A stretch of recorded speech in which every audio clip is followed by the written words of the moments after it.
This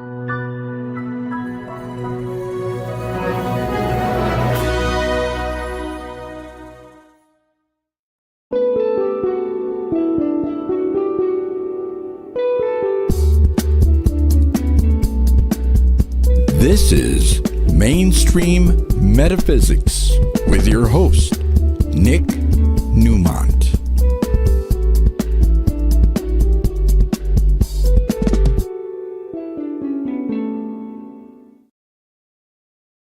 It's Tuesday night here on the West Coast in Los Angeles. Hi, I'm Nick Newmont. Welcome to Mainstream Metaphysics. It is January the 23rd. My goodness. Mm-hmm. That is wild. We are broadcasting live from the studios of Conejo Valley Talk Radio due to the miracles of Ed Hunt behind the scenes. Hello, Ed. Mm-hmm. Thank you. With me, my co-host tonight, Jason Michael Powers. Welcome. Thank you, Mr. Newmont. Mr. Nick, appreciate you inviting me to be with you today. It's good to have you. You know, Jason normally does the men's group at the Newmont Center on Tuesday nights, and I appreciate you taking the night off from your guys and being here to do the show. Yeah, they welcome a timeout. We're doing some deep work, so they're like, okay, good, timeout. You digging holes? Yeah, at the Newmont Center? the inner work. Oh, okay. Yeah. If you're new to this show, you might be if you're new to this show, you might. I got you. I'm with you. By the way, we got the memo. Like he's blue. I'm in blue. I mean, look at this. I'm blue. Da ba dee ba da da. Anybody? Exactly. No? Yeah, I know that song. Way back when. If you are new to watching this show, I am a hypnotherapist, psychic medium channel, astrologer, sentient healing energy worker. As Audrey likes to say, I'm everything metaphysical. He's a great chef as well. Thank you. Let's talk about that for a moment. Look, my viewers love when I post things on Facebook and food is involved, okay? And given that I'm a grandchild and nephew of restaurant owners back east, that's in the blood, right? Mm-hmm. And so you and your lovely wife, Heather, were over for dinner Saturday night. Oh, so good. We had a good, thank you. So good. So, you know, when we go back, now we're really deviating to food here. So when we go back into December when we had holiday party, I was buying all kinds of things and it was chilly outside. So there weren't people outside at the bar that we had at the time. And I was going through all my supplies the other night when we're preparing the meal, and it was a really nice prime rib roast. Okay, still watering. Yeah, I know. Don't do that. Cherries on top. That's where I'm going. Oh, I'm stealing the cherry from you. Right here. So you know when you're preparing for parties and stuff like that, there's the typical little red maraschino cherries that you put on hot fudge sundaes. And so when I was in a non-frugal shopping mode, I found these very dark maraschino cherries that are the real thing, not the little red guys, and need to have my head examined for what I spent on those maraschino cherries. No, it wasn't like $50 or $100. It's just that it's not the typical free. They're top cherries, top shelf cherries. Anyway, so what I did when I was doing the preparing the meat was once it got in the oven, I did some red wine and I did a reduction with those dark maraschino cherries and the cherry juice. And I can't say that it tasted like, oh my God, I can taste the cherries. So I don't. So good though. I think everybody's going to be asking for the recipe of how you did that. We can do that. Good. And the twice baked potatoes and the wine. And that was Audrey, the twice baked potatoes. Here, when it comes to that, yeah, and they were good. So what happened was Audrey baked potatoes, and a lot of times when you do twice baked, you just scoop out the potato, mash it up, and put it back in. But what Audrey did was she quartered them and made them like mashed potato skins. Right. And they were really good. So good. So good. Now, on a funny note, so Jason and Heather bring with them this game called Avocado Smash. And it was hysterical. And it's a card game. somewhere between Uno and Slap. Check it out. Avocado Smash, and you will. So much laughter. Oh my God! Yeah. Easy, and no avocados were hurt in the process. That's right. Good to know. Although some sore hands. I've still got hitting the table. Gouges from Nick's fingernails. Oh, everybody was wearing rings too. Yeah. Anyway, it was fun. It's fun to have you over. Good. Thank you. Yes, everyone's saying yes. Was heavenly best laughter. Mm-hmm. Yeah, we need levity. I've got to tell you, as we weave our way through tonight's show, as we get into this coming weekend here on the West Coast, night of the 26th, heading into the 27th, the planet Uranus, which wreaks havoc, is going to go direct motion, which is good because as planets change direction, it's sort of like slamming on the brakes and then turning around. And last week, our clients were off their rocker, Jason. And we're going to talk about where you work now and what that's all about and what that can look like. People are really they're feeling it. They are feeling it. Yeah. And it's hard to manage people when they're like that because just erratic and just feeling unreasonable. Yeah. Logic goes out the window. Yeah, and of course on top of it in the next on Thursday at, what is this, 12:54 Eastern Time, 9:54 a.m. on Thursday, we have a full moon in the sign of Leo opposing Aquarius, which means that we're going to have issues with boundaries. Okay? Boundaries. Yes. What is that? My moon is in Leo. What is that? Well, that's really good because that means that, and whatever that looks like in your chart, and I'd have to look at it for you. So it's a great question. Thank you. So when the moon in the sky aligns with your natal moon, that's called a lunar return, and you get 13 of those a year. Okay. So that's a power day. Okay. So when you have a personal lunar return, what you want to do is look at what new habits do I need to create? Do I need to schedule like a power meeting that day? So you're in your power and you have the ability to do something new. Is it doubled down if my last name is Powers? Of course. Oh, good. That's going to be a powerful day. Yes. Blackjack. Yeah, there you go. 21. So yeah, it's a power day. Wonderful. Yeah. I look forward to it. And I have clients that subscribe to those lunar returns and schedule energy work with me. To just get empowered, to get clear, and just set the intentions. Right. It's powerful. Right. Like you have a solar return once a year. Right. That's when the sun is aligned with your natal sun. Your birthday. Right. Right. Okay. And it's it's not the same time as the time you were born because it changes every year because it's where the sun is by degrees and minutes of arc compared to your sun at that exact moment. Interesting. Well, by degrees in the sky. So you get 13 of those, which is 13 moon calendar. Right. Got exactly. It. Wow. Exactly. I'm ready for it. What else is happening with that moon? And well, it has to do with you said boundaries, personal versus impersonal. Okay, is what it is. Leo energy, because the moon is going to be in Leo, is very dominant, and Aquarian energy is sort of whatever. Okay, so this is going to create a level of focus, especially in relationships, because Leo rules the 5th house in astrology, which is the love you give and fun dating pleasure. And Aquarius rules the 11th house, which is social structure, groups, organizations, and also the love you receive. So this polarity of this full moon with Leo and Aquarius is going to affect relationships. Interesting.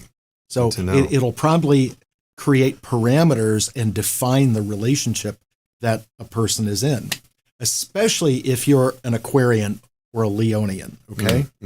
So this will have an effect on you. Okay, babe, moon. You heard it. You're listening. Watch out. It's 25th. Oh, boy. See, Make sure we meditate. I have to look at the degrees that they're in, and I can let you know that the exact degrees, but I have 3 planets in Leo. Audrey is a Leo rising. My daughter Milena is a Leo. So significant Leo energy is going to be affected. So let me ask you this. Does that affect the Lions doing well in the AFC or the NFC Championship game against the 49ers? Because they're Leos. The Blue Lions? Come on. Well, it could. Good. It could. I'm pulling for the Lions. You're wearing Lions colors. I've got my Lion hat coming in the mail. I got on that bandwagon. I love the Lions. I do, actually. Well, they're that coach. So anyway, that's football talk. Right. Exactly. We'll see what happes. When we get to the Super Bowl, that's when I do all the predictions and the outcomes and all that all right. stuff. Before we go to Vegas, talk to Nick Newmont. Yep. but don't take it to the bank. Okay. I don't want anyone mad at me. Yeah. So then we have these 2 significant events coming up, and the other thing that you want to remember, this is why I'm putting so much emphasis on this, because it is a Leo Aquarius opposition, all right, and the planet Uranus, which rules Aquarius, is turning direct on the night of the 26th. We could witness some really erratic behavior Friday, as we get into Friday night, Saturday morning, because we're coming off the full moon on the morning of the 25th. So, please maintain perspective, over the next few days. Okay. Thursday, Friday, Saturday. Good to know, Nick. Thank you. You're welcome, especially if you are a Aquarian or a Leonian. All right. You'll be affected by that. Yeah, definitely. But I'm not a Leonian because my moon's in Leo. Right. I'm a Cancerian. Right. Yeah. Understood. So, it all plays. Yeah, it all does. So anyway, we have all that, and then a couple of things. So, and this is part of how we're going to segue tonight. Well, first of all, keep in mind that on Saturday, February 3rd, our Focus on Success class is being presented at the center. If you would like more information on that, please get in touch with me. We have a lot of events coming up at the center, and the last couple of weeks I've read those off. I'm not going to do all those tonight. Are you doing Focus on Success just in person or on Zoom as well? Both. Oh, good. Both. I can't recommend that enough. I can tell you as one who's taken that class with Nick. Thank you. It was super helpful. I do believe that it may have had a catalytic help in where we're at, where we have stepped up our success in our life and our work in the world. And I was doing those affirmations every night, that ledger, and it's a really powerful program, so I can attest and recommend it. Thank you. You're welcome. Appreciate that. It's true. Tomorrow night on Audrey's show, Michelle Guzzi, who was on my show last week, is on Audrey's tomorrow night, and they are going to continue some of the things that we talked about. And, of course, Michelle is a hypnotherapist, as I am. You trained with her at HMI. HMI, yeah. Yeah, definitely. Now, when it comes to what Jason is doing, and you're juggling a couple different things. I heard you say juggling before you said juggling. I was about going, what Jason does, he juggles really well. Right. Well, there's some fun similarities between you and me, because we both are handsomely gray. There we go, my friend. I have all these different diversities in my background. Yes. I was a DJ years ago. A dancer. A dancer. I was on a soap opera. I've done a lot of media. And you have some, if you've never seen Jason on the show before, you have a lot of fun diversities behind you. Yeah. Well, I've spent my last 3 decades as DJ One Love. I've been emceeing and DJing parties for weddings and anniversaries, even celebrations of life for so long. And I love to do it. I love to get people dancing. And I do it with a lot of love. And it's very intuitive. Like, I'm an intuitive music designer that looks like a DJ. Because like you, I can read the field and I know what people are feeling and wanting. And I love celebrating love. That's what I've been doing. Voice actor. I was a lookalike for James Bond. That is so cool. It was a fun journey. Traveled the world and being Mr. James Bond. And which Bond do people think that you look like? Today, Sean Connery. But I used to be Pierce Brosnan. Yes. And now I'm got some... I wish I could do Sean Connery. That would be amazing. But I got to do Pierce Brosnan. That was a fun journey. And so acting and modeling and doing that whole entertainment world was a big part of my journey until I started really going on a spiritual quest and a journey, and I studied to become a practitioner in Right. religious science. And, ministry and spirit has always called me as long as and it's been on a circuitous journey, of understanding what that looks like. Right. Right. And it continues to unfold. I stay open to Spirit's guidance. I thought I was going to be a minister in a Christian church for a long time, but it's taken a journey, and so just that connection with Spirit is kind of where the DJ world and all that is done. I think it's ran its course, and now it's going into being more in a minister, but in a different way. Right. Right. Well, you and your lovely wife Heather, you refer to yourself as the Powers of Love, and you do relationship counseling. That's Right. what we've been doing for the last 6 years is coaching relationships through their breakdowns into breakthroughs and allowing the presence of love to heal. Because what we do know, I'm sure you agree, love is the most powerful force in the universe. Right. So how do we access more of it? It's removing the blocks, because love is our natural state, and we tend to get in the way. Something gets in the way, egos, trauma, whatever that is. And so, Fear. fear, all kinds of forms of it. And that's been our work for the last 6 years until recently. Right. So now you've morphed in and it's landed in your lap. You're doing rehab work. Yeah, the last 4 or 5 months, through a dear friend of mine, invited us to come in and start working with his team of facilitators. So we facilitate, 3 to 4 groups a day in drug and alcohol treatment centers. Right. And individuals that are coming in some heavy detox and some in cycles of relapse after relapse after relapse, and really supporting them into a 28 to 30 day process with us to really guide them through recovery. Right. And I'm familiar with that environment because for a while I was the resident hypnotherapist for one of the high-end Malibu rehabs. So I know what that game looks like, and it is it's very challenging work. It is, Nick. It is very heavy work. These are souls this is not your, workshops where these are people who are lost in a lot of ways. They're felons. They're repeat felons. They've got heavy stories, heavy trauma. And so, as I like to, I see it sometimes. I mean, I'll be honest with you. These souls are some of the most amazing souls. They've just lost their way. And it's helping, and I think what Heather and I bring is we bring that reminder that who you really are. This isn't who you are. You're not an addict. You're somebody who has been, as I see it, layers of onion, right?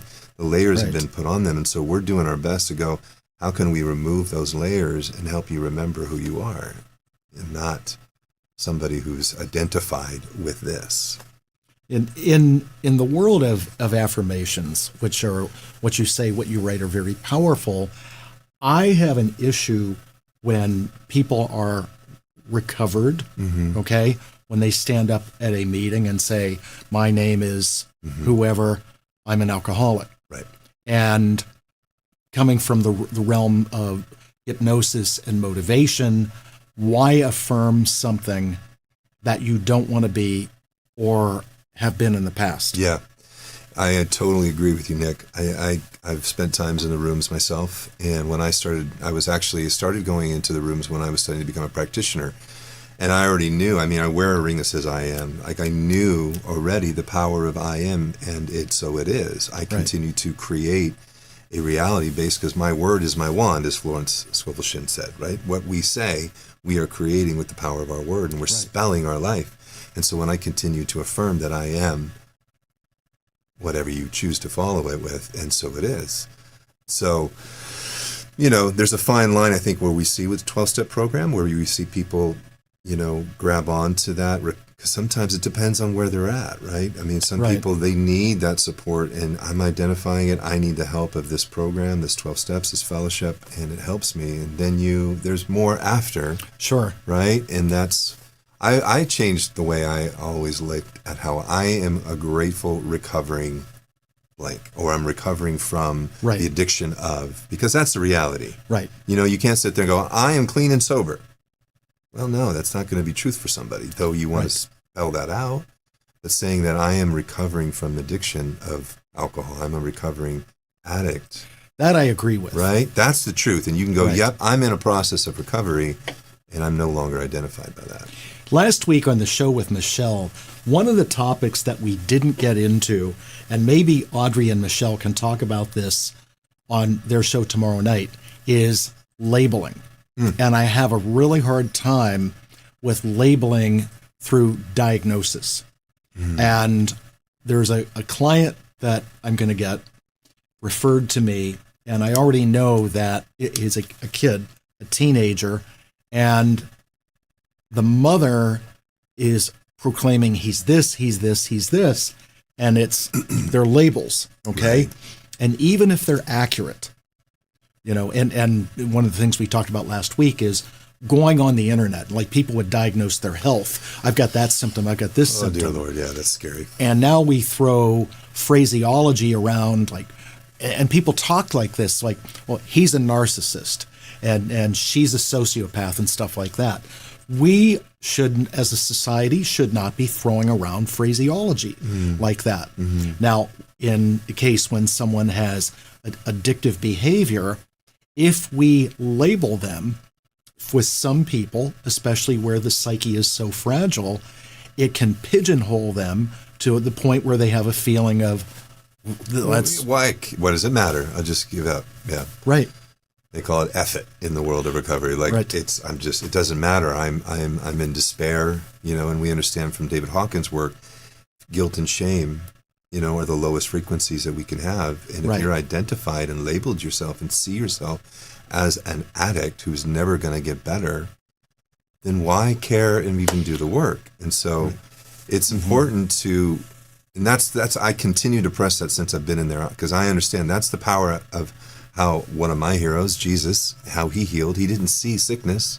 He saw the pure being. He saw the essence. And so, you know, it's continuing to remind these individuals, you know, but Anna Lemke, who's one of the leading experts in recovery, and she says accountability, compassion without accountability is pointless.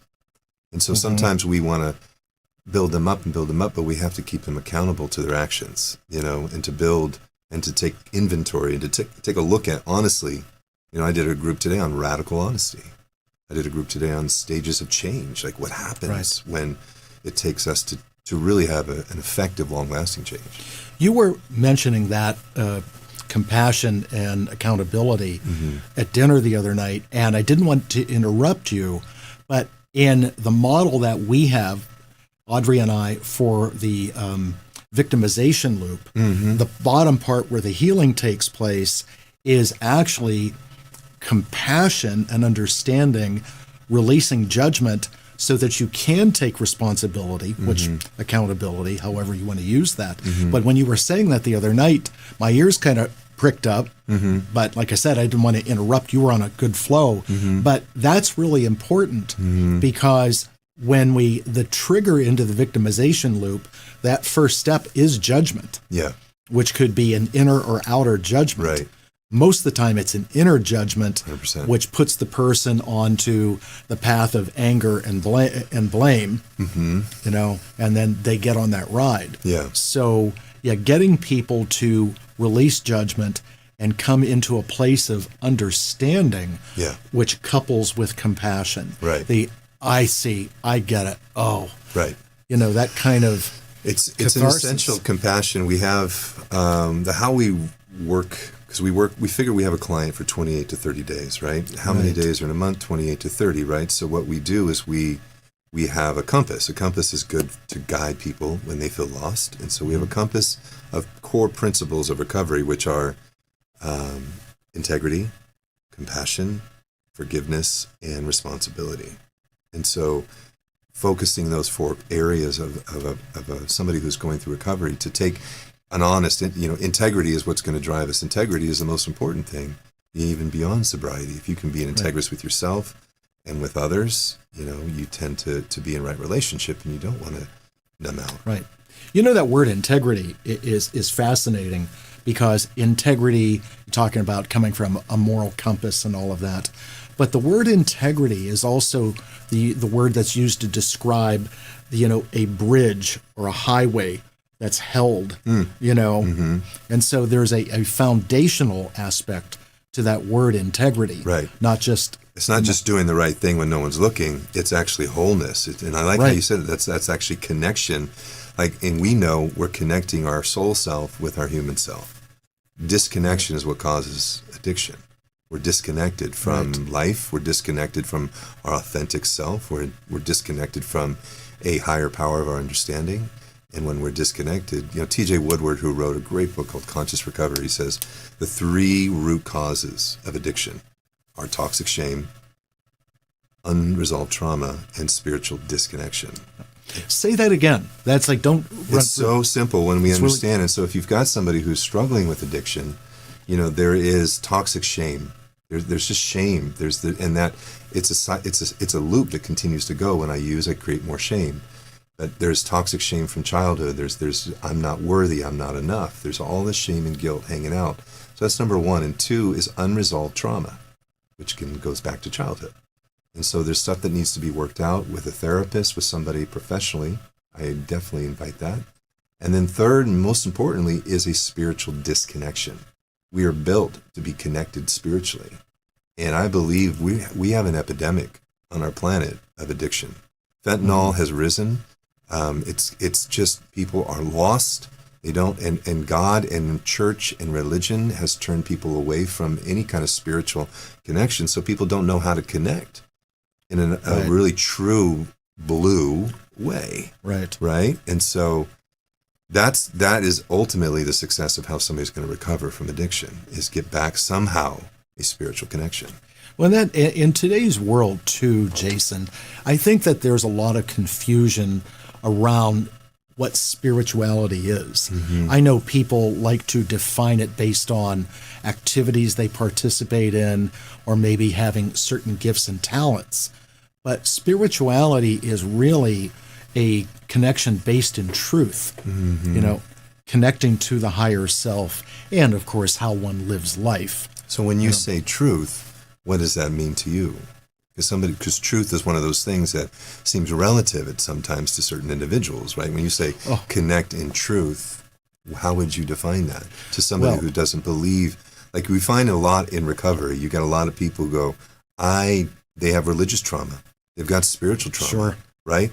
I can't, I don't, it's too big. I've seen it hurt other people and I have no desire. And we have to find a way to navigate that in a way that is going to help them, because they can't operate in self. Self-will run riot has messed their life up. And so how would you say connect in truth?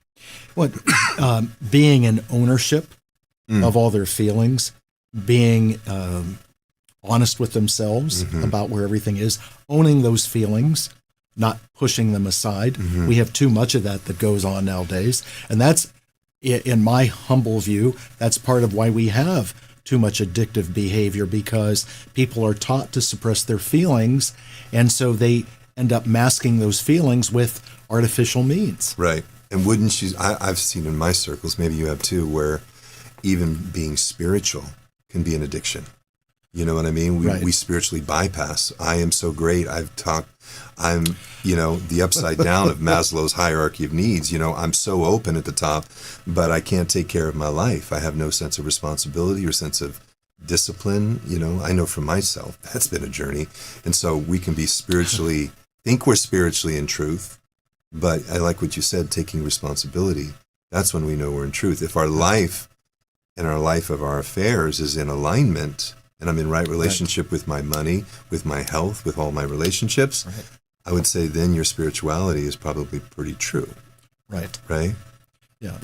There's so many different ways. There's intellectual bypasses, there's spiritual bypasses. There are ways to work around these things.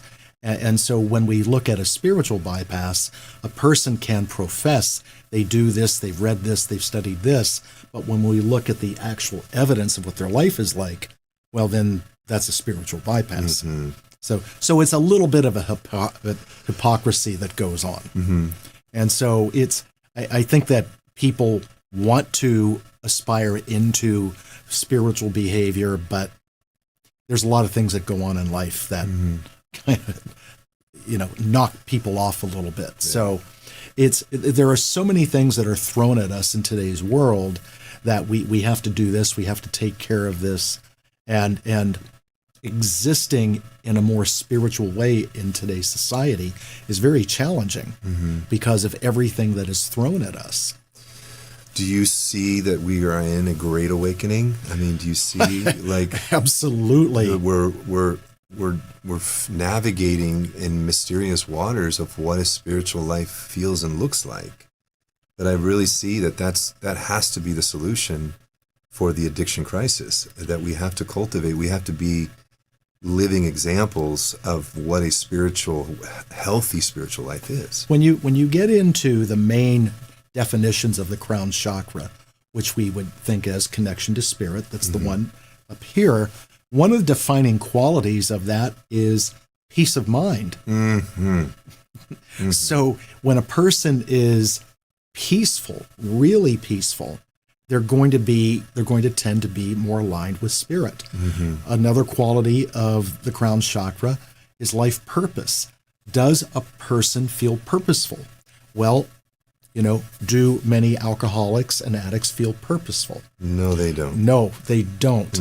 Okay? Yeah. So when we think of those components of the crown chakra, not defined by me, by people a long, long time ago, that's a good barometer to use as comparing. Yeah. And that's what we're finding, Nick. We're finding in these centers, you're finding a light come on in the eyes of these amazing souls. When they realize, the best person to help another addict is another addict. And that's why in the 12th step of the 12-step recovery, it's then to go share the message. Because my sobriety, in my own well-being, is in being of purpose. When you said that, I keep saying, what does success look like? It doesn't look like a big house and a big bank account. Success looks like, to me, is serenity. It's peace, no matter what's going on. That's why I work a program for myself to connect to a higher power of my understanding. Step 11, as those that know me, I love 11. Step 11 is my favorite step of the whole program, of making conscious contact with God, to improve that conscious, to constantly, foster that relationship. And that's what's exciting, because we're seeing souls light up going, I understand I have a spiritual awakening, that I have a purpose. And that is to go start another center, to go get in recovery treatment. And you see these, and I heard it said in 2020 was the year of the addict. 2020, when it happened on the planet, we can all affirm that they released criminals, everything was just going nutso. And somebody who is in recovery came into the house the other day, and she said, I heard it said that 2024 is the year of recovery, that we're recovering something. And recovery truly is, it's not just stop doing the drug of choice. Right. Recovery is, I've recovered myself, my authentic self, my younger self. All selves have come home, and now I can maintain that and stay in a sober lifestyle. Well, it's funny too that there's a lot of ways to define. When you add up 2024, it adds up to 8. Okay, and it can, of course, it looks like an 8. But it's also the endless loop. Yes, the infinity loop. So coming back around. Right. Yeah, I think it's an interesting year, as we understand. On some, wherever, won't be boring. Whoever you're talking to, it's going to be, as they say, get your popcorn, because it's going to be a movie. But I also say, there is a splitting of the world. There is, we are seeing for Heather and I, we have seen a purpose-driven life come online on full steam. We've seen a downpouring economically that is with what we're doing. Right. That I really believe we've lived a life of just survival in a lot of ways economically. That's why we did Chirp Workshop, right? And we feel like, we've aligned with our purpose, and the universal force, call it what you want, spirit, God, has said, and now the blessings will come. And it's incredible on this 2024, we started January 1 in a new cycle. Right. As you are and Heather working in recovery, one of the things I learned, and I'm really happy that you're doing this, is that a lot of addicts or alcoholics have narcissistic tendencies. Okay? And what I learned way back when I was working in that realm is that it takes a spiritual practitioner to work with narcissism, that a typical psychologist is challenged. And when you bring in spiritual practitioners, bringing in spirituality, that is what diffuses the narcissistic behavior. How is that? Well, when you look at the narcissistic behavior attached to alcohol addiction, there is sort of an infallible kind of behavior, like nothing can happen to me. In other words, it's like proclaiming, I'm God, nothing's going to happen. All right. And so when a person behaves like that and they put themselves like they're above it all, all right, then when you bring in spiritual practitioners like yourselves, is you're able to connect on a different level as opposed to spewing a lot of psychological language, things like that, labeling. You're able to connect, and it has an appeal that they'll hear that. And once you can find that thread and get into them with a spiritual approach, then you have the advantage. Interesting.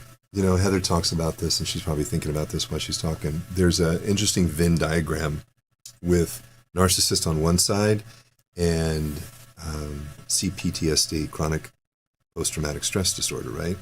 So where they meet is interesting because there's a lot of similarities that you'll see. Somebody who's maybe struggling with PTSD that's got some qualities of narcissism, and so it's understanding, because you said it, like labels and diagnosis, man, that word, you're a narcissist, has been thrown around way too much. Way too much. Way too much. And, maybe who we're seeing as a narcissist, because, I heard it in a recovery meeting one time I took the clients to, and the person said, my problem isn't my drug, it's me. It's me. It's I'm the issue.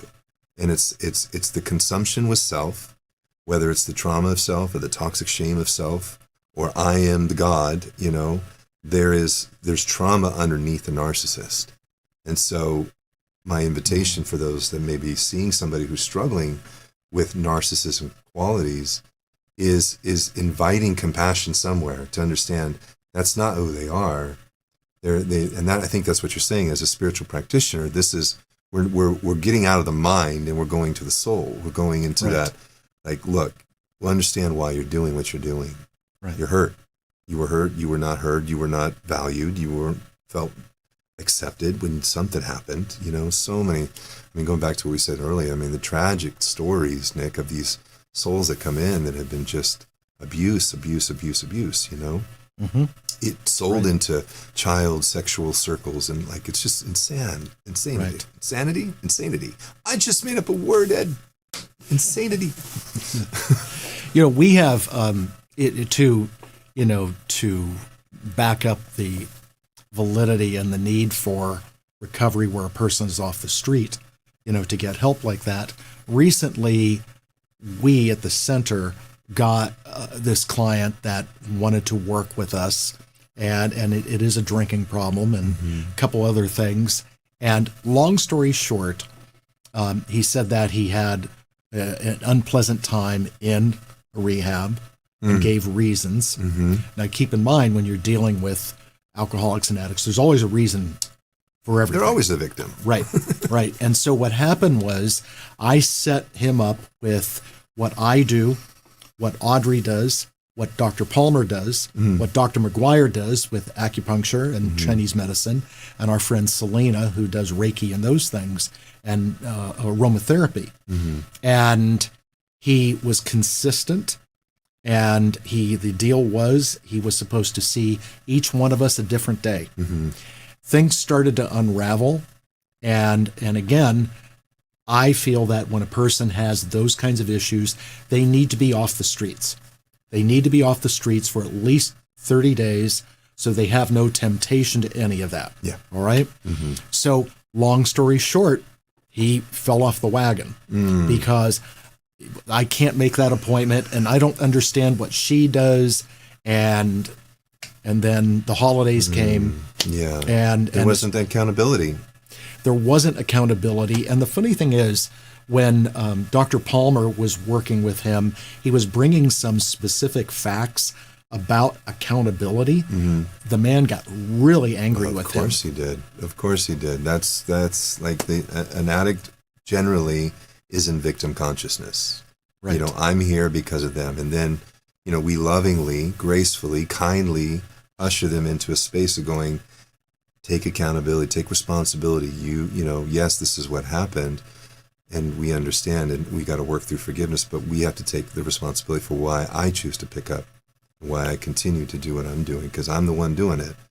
And yeah, it's interesting. Thank you for sharing that. I mean, I think it's important. I mean, unfortunately, there's a really, it's a good movie, but it was just, we watched it last week. And it is, I mean, for those there are bad treatment centers. There are parasites feeding on other parasites, unfortunately. And we feel really blessed to be in a space where there is integrity, because, you know, addicts will go into space and they don't really feel cared. I mean, I hear it over and over. Heather and I both hear it over and over again where we're at. They've been, you know, just somebody said it today, I've learned more in 12 days than I've been in other centers, you know, and there's something unique about what we're doing where we're at. Right. And I think it's because it's a culmination. Heather and I have been doing this work on ourselves for a long time, and we've been doing it with relationships to bring, because everything is about relationship. It's all about relationship. Your relationship with you, your relationship with others, and your relationship with Creator of your understanding. Right. And how is that relationship? And so, because that's been the cultivation of our work, we're going into these treatment centers, and it's just cultivating a better relationship and connection with them. Good. Wonderful. Thank you. You know, I'm thrilled that you're doing this. And for anyone out there, whether it's yourself who's watching or you know someone, if they are challenged with addiction, any kind of addictive behavior, you know, the thing to recommend is get into a facility where they are off the street, because doing it as outpatient, and we have a lot of great people at our place that can help, but if the person is not willing to be accountable to themselves, then they have to be off the street. Yeah, where they're in an environment where they are managed. It's so unique, right, Nick? I mean, it just depends on the person, you know? I mean, some people can do outpatient, and some people need a little more tender care, you know? And so it's just meeting people where they're at, what their needs are, and loving them through whatever they're going through. Absolutely. So when we started tonight,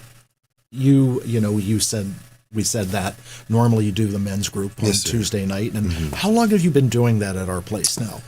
Gosh, Nick, I think it's been, I want to say, a year and a half. Yeah, it's been a chunk. Yeah, we started going through a book called To Be a Man, right, written by Dr. Robert Augustus Masters. It was dealing with all kinds of manly issues of sex, power, and shame. And now we're doing a book called Emotional Intimacy by the same author, Dr. Robert Masters, and getting into understanding our emotional landscape. And because most men, it's like anger or sad, you know, and there's more, you know, there's the core primary emotions such as anger and sadness and shame and surprise, but then what is contempt, what is hatred, what is depression, and what is underneath depression? You know, do I even know? I'm just upset, I'm just angry. No, maybe you're depressed. Right. And what's under depression? Sometimes hatred, you know? Right. And so it's helping men to kind of go into the deeper processes of that. So the operative word here is men. So when we've had groups with any kind of facilitator at the center, it's like, if it's more tailored to women or wide open, a lot of women. Okay. But why is it so challenging? And your men's group has grown some. A little bit, yeah. It's been small though, because of I know where you're going with this. Yeah, but why? Why do women turn out for, let's just call it more helping therapeutic events, inner work, and men don't? What have you found? Well, I think you and I continue to have this conversation. I think it's important because, you know, just to back it up, I mean, I've been on this journey, spirit journey, for a long time. And I too, I mean, most of the groups were all women. Most of the people I can talk to were women because they were doing the inner work. They're looking at their emotional field. They're wanting to receive messages from spirit. They're in it's more of a feminine quality, I think, to open up to that and to open up. I think men generally just toughen up. They just got shells, and I know I don't need help, and I don't need to talk to anybody about my emotions and about what I'm going through, about what I really feel. But I have to say to all the men out there, you don't understand. You feel more a lot than women, actually. We feel deeper. The emotional field is if it's cut off, we're running halfway. So I think we agree with that. I think, why is it going on? I just don't think men see a need for it. I don't think they've woken up to understand. That's why we're doing this emotional intimacy, because the EQ, our EQ, is just as, if not more important than our IQ. And we've stressed so much on the intelligence of our kids and at school, and learn and gain knowledge, but we haven't learned that, as Heart Math Institute is coming to understand, science is showing that the radiance from your emotional field, emotion, energy and motion, is what's creating my life. I learned early on as a practitioner, emotion is the rocket fuel of creation. We can have a thought, but if we feel it into it, now we're in something. But if our feelings are not online, if we're not going inward, Carl Jung said, "He who looks without dreams, he who looks within awakes." And so I don't know how, and I'm open to continuing to learn. How can we inspire? I want to inspire men to do the work. And I think the best way is just to be an example of that. What does success look like? Does it look like the car, the woman, the house? Or does success look like, I like who I am? I have good relationships. I feel good about me. And that takes a spiritual journey to feel good, because I think most men are locked up in so much shame and numbed out. I heard this on all places on SNL. The suicide rate of men is at the highest it's ever been. Wow. That broke my heart, because men aren't talking. They're just saying, I'm overwhelmed. I can't pay the bills. I can't maintain. I'm not dealing with my sexual distortion. I'm not being honest with myself. So I'll just take off. And it's sad. And I think we're in an epidemic for men to do this kind of work, to tap in. And I think we're seeing in our world, I don't want to put a label, but there's a toxic feminine energy that's kind of taken over, that we've gone into this cancel culture and sensitive to, we're canceling, and we're doing so many things that the real men aren't showing up quite yet. And I think when the men start doing the work and tapping into this emotional field in the spiritual realm, watch out. Well, I think what we have to do, because you're talking about decades and decades of references and labels, and I think we're going to have to very comfortably and truthfully redefine what that phrase "real men" means. Yes, sir. Because back, real men, or John real men, Wayne, that kind of, you don't feel, you're stoic, and that's real men cry, Nick. Real men cry, real men feel, and we're in a time of redefining what a real man looks like.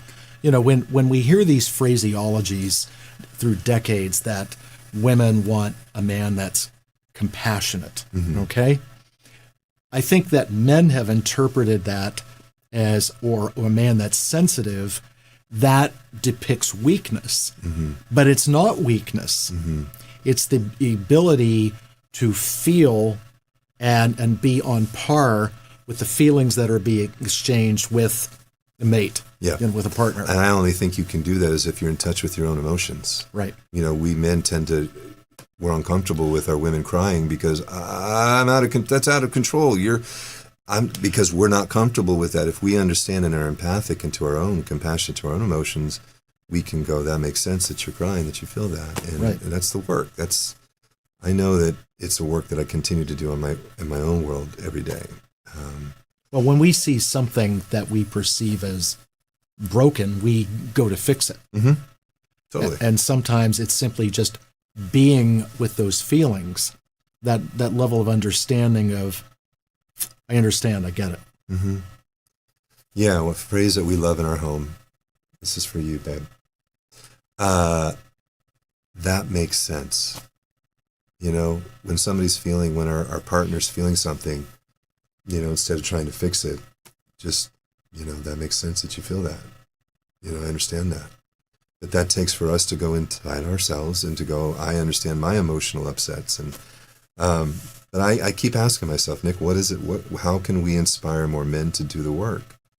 And well, the first thing we have to do is appeal to the logical side, because you can't, for most men, you're not going to appeal to the touchy-feely side. No, you're not. So the first thing that has to be established is that whatever that environment is, whether it's one-on-one therapy or a men's group, it's safe. Yeah. This is safe. Yeah. You're safe here. Mm-hmm. I love that you said that, logic, because there is, I am a big fan. I'm not a woo-woo guy as much as I used to be a long time ago. I'm definitely more grounded, but I love the marriage of science and spirit. And so right. I often share with our clients in the homes, and anybody who will listen to me, Nick, anybody, are you listening to me? Listen to this. Check this out. Listen to this, man. All right? Einstein, would we agree he's a smart man? Yes. He's a smart man, Einstein, yeah? So Einstein said the biggest decision you can make. And when somebody smart like that says, the biggest decision you can make, you might want to listen up. And he said the biggest decision you can make is whether you live in a friendly universe or a hostile universe. And so this appeals to my logic. Like if I'm looking at the world as something that's going to harm me, take from me, get me, and so many men are competing with each other because I don't want to lose. I don't want to lose out on that promotion. I don't want to lose out on that girl. I'm going to manipulate. I'm going to make sure I win, because I think something's going to harm me. But if you're coming from the perspective that I live in a friendly universe, right, that life, people, places is looking to bless my life, I don't need to manipulate anymore. I don't need to compete with you anymore. I trust that the right thing is going to come into my world because I'm an magnetic being, right? Good things come to me all the time. Good things are always happening. And if I come from that mind frame, this is logic, then, and so it's how do you train yourself to have a mind that's aligned that way? Right. And I think you get into rooms, you get into meditation, you learn to cultivate an inner, because Jesus said himself, the kingdom is not out there, it's within. So if we're going to have a kingdom, if we're going to have kingdom consciousness, and if I'm going to be truly a king, which men want to be, that's one of the main archetypes. If we're going to be a king of our own domain, that doesn't mean be ruler. It just means how's your economics? How's your home? How's your kids? How's your kingdom? Sure. If you're gonna create kingdom consciousness, you got to go inward. You have to. Exactly. How do you feel the men that have been attending your group? How do you feel that they have grown? What is the thing that's where you see they've stepped forward, and what is it that you see that maybe across the board that's healing from spending all this time with you? That's a great question. There's one man that comes to my mind, and I've witnessed him. He's not somebody who's he's not one that would go to groups like this, but he's come to these groups. I'm teaching meditation, and I don't really teach it. I create a space for a 7-minute meditation. Some men are meditating for the very first time. It's just a moment of quietness, and I'm creating a space where they can talk, share about what's real, what's going on, and I keep guiding them to don't just share about what you're doing. You're a human being. Right. How are you being? How are you feeling about your marriage? How are you feeling about your job? How are you feeling inside you? And so I've seen this man move through some big, big challenges in his life. And he says, if I didn't have this group, I probably would have offed myself. Wow. So that's huge. Yeah. I mean, I've seen this man, and it brings tears to my eyes when I think about what the work he's been doing. And he's not somebody that you'd see on Facebook that's some spiritual guru, but his life, he's got some skill sets, he's got some tools, and he feels connected, and he feels like, he's got a little bit better. And so, as I say, the motto for the men, the mission statement is we're there to be honest and to be better. Just be honest. This may be the first time that you're ever really honest with yourself. Right. And maybe you just need to be a little bit better in your job, and a little bit better as a father, a little bit better. Not comparing to another man, but just for you feel you're a little bit better. And if we're just making progress, not perfection, we'll look back 6 months to a year and a half and go, wow, I've done some good work. I want to continue to do that. And I do want to let people know it is open to Zoom. I recently opened it up to Zoom, so if you're not physically here in Agoura, California, you can join us. And I encourage you to get a hold of. For anything that you're doing, all the different works you do, please tell them how they can get a hold of you. Sure. For more information. The best way is to go to thepowersoflove.com. That would be the best way. You can find us on Instagram, on Facebook, The Powers of Love, and that would be the best way. And say hello. If you're watching this and you're interested in it, just reach out and send a message. But we'd love to talk to you. And if you're going through a relationship challenge, don't do it alone. We have a 6 to 12 week process that we do with couples that take them through some specific gateways to transform dependence, codependency, stuff that's going on sexually, stuff that's going on. How do you cultivate? They say a cord of 3 strands is not easily broken. How do you cultivate with your relationship a relationship with a higher power, your understanding that really supports you and lifts you up out of that? Because if we don't, ascension really is simple. It's reaching a higher level of consciousness. If we continue with the same level of consciousness that created the problems, we're going to continue to get the same problems. That's called insanity, right? And so, we've got to elevate our consciousness with a higher consciousness. And so reach out and connect with either, somebody like Nick or myself to support, because the time of the lone wolf is done. For those men out there, the time of the lone wolf is over. We need to gather with our tribe, find your people, and let's rise together. Well, one statistic that is very positive when it comes to men is that when I first got into what I do in the early 90s, it was definitely 85% women, my clientele, 15% men. And it's changed, and it's definitely swung to, believe it or not, almost 60-40, 60 women, 40 men. That's good news. So it's very good news. Mm-hmm. And fortunately, where men are in relationships, that a lot of times the women have said, please go. Yeah. And the caveman man 20 years ago, you think there's a problem and you go to therapy. Right. Now what's happening is more men are coming forward. That's good news.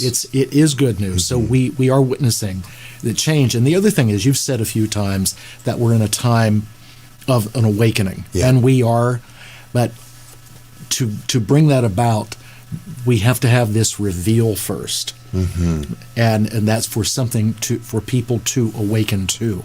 And that's what we're in the process of. The holy revelation. Right. Yeah. And so that is creating the awakening. Yeah. All right. Individually and collectively. And I think, I've been doing a lot of work, and I know we're kind of running on time, but right. The great work of Dr. Hugh Len, the Ho'oponopono. Mm-hmm. Like, if you want to know how to heal the world, heal yourself. Right. Just go within, because the world out there is going to do what it's going to do. But we have to, if we want to change the world, we have to come within. And just 4 simple phrases: say, I'm sorry, please forgive me, thank you, I love you. Continue to bring that inside you and watch what happens. Exactly. Wonderful. For everyone, and I'm watching the clock, tomorrow night, Michelle Gezzi is back with Audrey. And next Tuesday night, my guest is the incredible Ken Klee, fellow healer from all these years. He hasn't been on the show in a while. He will be here live. He's got a great story to tell and get caught up in how he's looking at the metaphysical, spiritual realm. So please tune in next week for Ken and myself. Jason, thank you so much for being here tonight. It's a pleasure. Always good. Have you back on more often, please. Thank you. I look forward to it. Because I do want to hear more about how the people that you're working on in recovery are progressing and moving forward and getting better. Thank you, sir. You're welcome. Thank you for the work that you and Audrey do, and we appreciate you in our lives. We appreciate you very much so, especially fun nights like we just had. Yes, more of those to come. Thank you, everyone. Thanks so much. Thank you for your comments. I will see you next week. I'm Nick Newmont. This is Jason Michael Powers. This is Mainstream Metaphysics on the Newmont Consciousness Network in the studios of Conejo Valley Talk Radio. And as always, take care of yourselves, take care of each other. See you next week. Bye-bye. Good night.